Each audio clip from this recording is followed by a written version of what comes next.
Okay friends, to get started on this job, the first thing that we need to talk about is safety. You want hand protection and eye protection at all times. With that said, safely raise and support your vehicle so you have your front wheel off the ground. We're going to remove this center cover and then we're going to remove the lug nuts as well.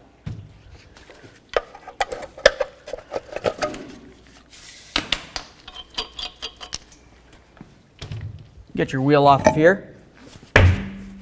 Okay, now that the wheel's off, we have a nice clear view of our inner tie rod end. We need to loosen this jam nut right here. I like to use a nice big pair of pliers. Give that a little turn, grab it, there we are. Make sure it's broken free. Now we're going to remove our outer tie rod end nut. To remove your outer tie rod end, it's best to hit right along the knuckle.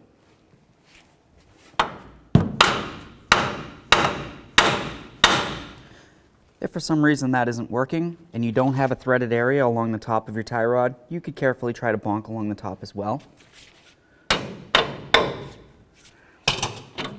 Now that we have the tie rod off, we can move this around, and that's great because we want to be able to get this caliper off. Something before we do that I want to mention is that this rotor right here is going to have a little bit of weight. To do the lower ball joint, we're going to have to take off this whole unit right there, so of course that's going to weigh something as well. If you have an issue with something that's heavy, it's probably a great idea to go ahead and remove the rotor as well. But of course, that'll make more work, so you'll have to clean up the surfaces in between the wheel bearing and the rotor. Next, we need to get our ABS wire off of our brake hose. After that, we're going to remove our 2 caliper bracket mounting bolts. That's going to relieve the caliper, and we're going to move it away from the rotor area. Once you do that, you need to have something ready so you can hang the caliper. You don't want to put any pressure on your flex hose. I've got my little bungee cord ready. Just going to put that in a couple threads. Remove that bolt.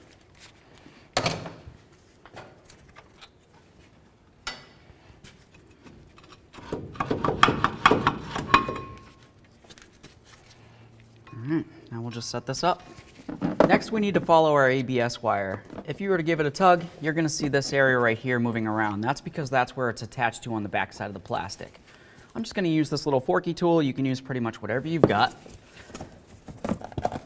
Give this a little flex. I'm going to see if I can get behind there and just relieve it from the plastic. Okay. Pull this through. Now we need to disattach this. If you were to push on this tab and then draw this away, it'll separate the two.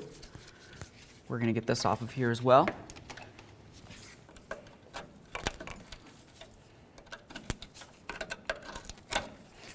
And then of course, we'll bring the ABS wire all the way down to here and we'll wrap it up so it's as safe as possible. At this point, I always like to move down to the lower ball joint. I'm going to get this cotter pin out of here and then I'm going to loosen up this nut. I'll leave it back on a couple threads and then we're going to move up to the upper ball joint.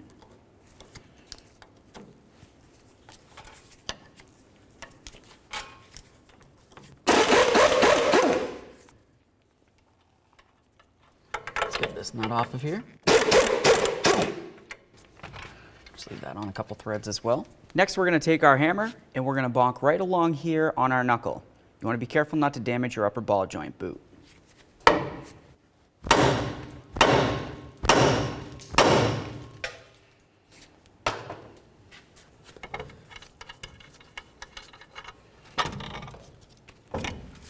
So now that we have the upper ball joint out of there, you want to make sure that you tie up the knuckle so it's going to be semi-safe. It's not going to be just flopping down, because the next thing we need to do is relieve our lower ball joint. When we do that, we're going to do approximately the same thing. We're going to hit right along here on the knuckle, try to cause vibration, and hopefully this area will separate.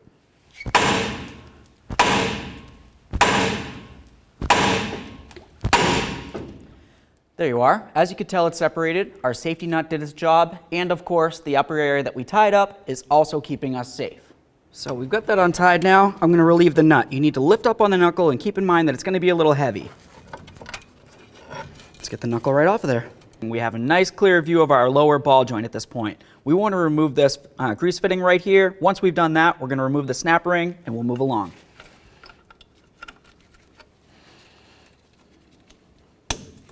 Off of here. I'll show you what it looks like in a sec.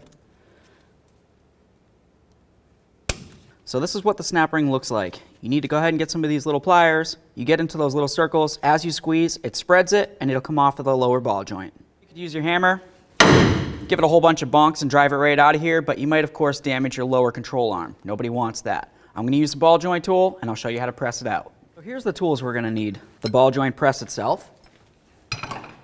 You're going to need a cup that fits over the lip of the ball joint, but still fits on the control arm. And then, of course, you're going to need one of these that has the slot for the stud. Put these like this, just like that. Take your press, put it over, and go ahead and bottom it out. Now, as we drive this down, it's going to push the ball joint through. Once it breaks free, the whole unit's going to kind of flop around, so make sure you have a good grip on it. You can see it's starting to go down.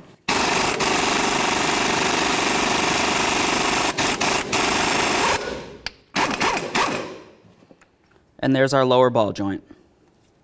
Now it's going to be time to get ready to install our brand new lower ball joint. Something to pay attention to is to press this in, you're going to need to get on this lip area right here, except not on this portion, on this portion. As you can tell, the boot's in the way. Take a small pocket screwdriver and just see if you can weasel your way in between the lip and the boot and separate the two. Obviously, be very careful. You don't want to damage the boot. We'll get that out of the way, and now we can continue. It's always a great idea to clean down the area you're going to be working. Make sure you clean out that hole. You don't want any debris in or around it.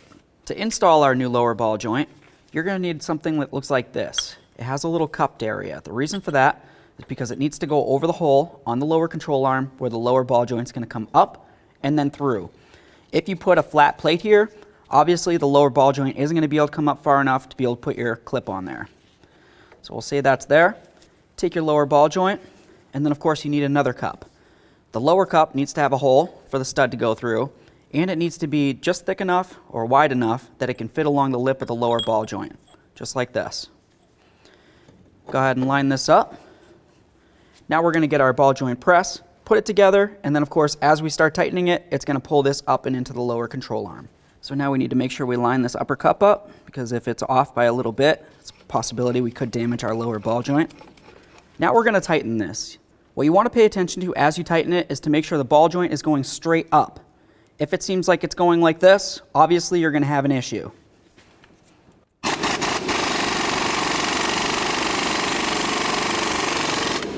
So you can see right here, it looks like it's starting to go at an angle. I'm going to stop there, relieve tension or pressure. I'm going to move this a little bit and see if I can get that side to go up. As you can see, as I'm pressing this up, you want to make sure you don't have any gap between the ball joint and the lower control arm itself, so I need to continue going up. Once it's bottomed out, leave it just as it is. Hit right on the lower control arm with your hammer a couple times just to cause vibration, and that's going to settle this in just in case it's a little off kilter.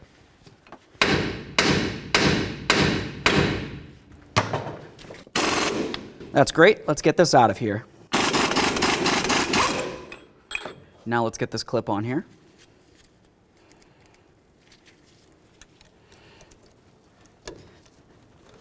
Okay. Make sure it's sitting all the way around. You want to make sure it's inside the groove. If it's not in the groove and it's possible that it could fall off, there's also a possibility that your lower ball joint might not be secure. Now it's going to be time to get our boot on here.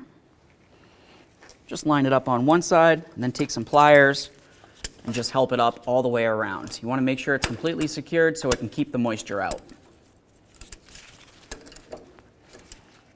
Make sure it's secure. Let's move along. Something that I always try to pay attention to is the area where the cotter pin is going to go through. Obviously, if we're going to have that big old knuckle on here with the rotor, it's going to be very hard to get a cotter pin in between and inside there. So, use a flathead screwdriver, use a pick, whatever you need to do. Give it a spin so it's facing front to back.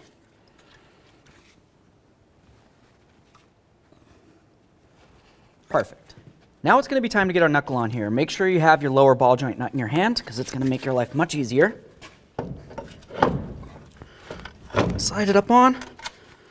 Start that ball joint nut on. Now we're just going to snug up that lower ball joint nut. The reason for that is because I want to make sure there's no way that it can come loose on me while I continue working.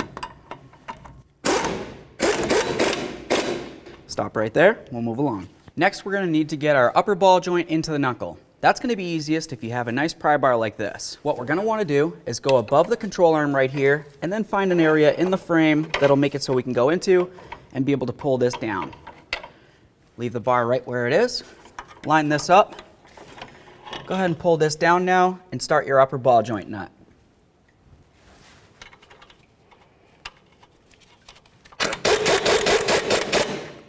Now it's time to torque these down. Let's torque this upper ball joint nut to 85 foot-pounds.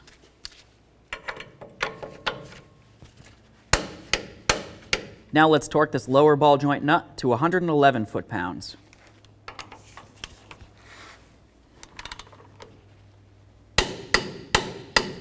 Now it's going to be time to put in your locking cotter pin.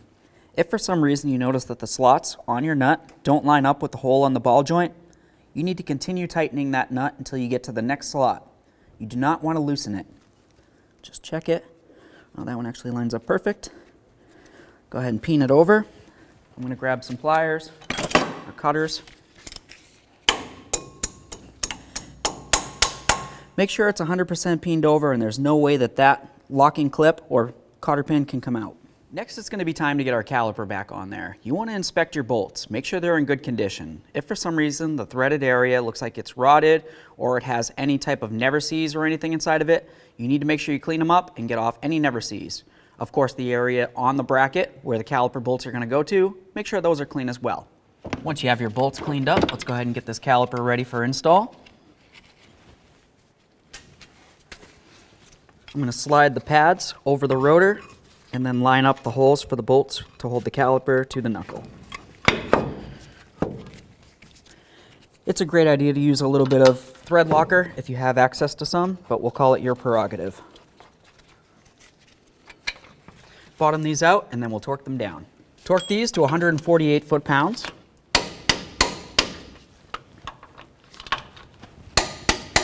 Now let's get our ABS wire re-secured.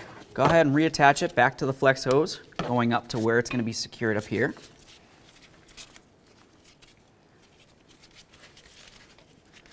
Come up this way. Get this back on here. If for some reason any of your clips are broken, you need to make sure that you have your ABS wire secure so there's no way it can get damaged by the wheel as it comes around or, of course, driving the vehicle in any way. Reconnect this in. Give it a nice tug to make sure it's 100% in. Put this all behind the nice plastic here and then re-secure it in the backside. Now it's time to get our outer tie rod end into the knuckle. Let's see if I can just turn it a little bit. Slide it in here. There we are. Take our nut. If it has a lock, make sure the lock is facing up, of course.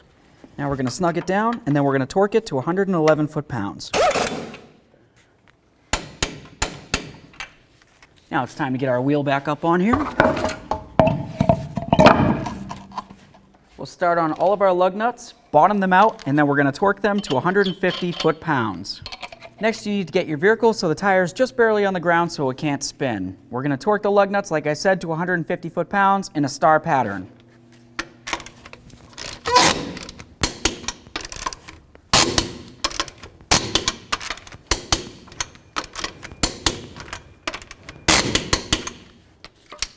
Once you've torqued it, make sure you put back on your center cover, of course.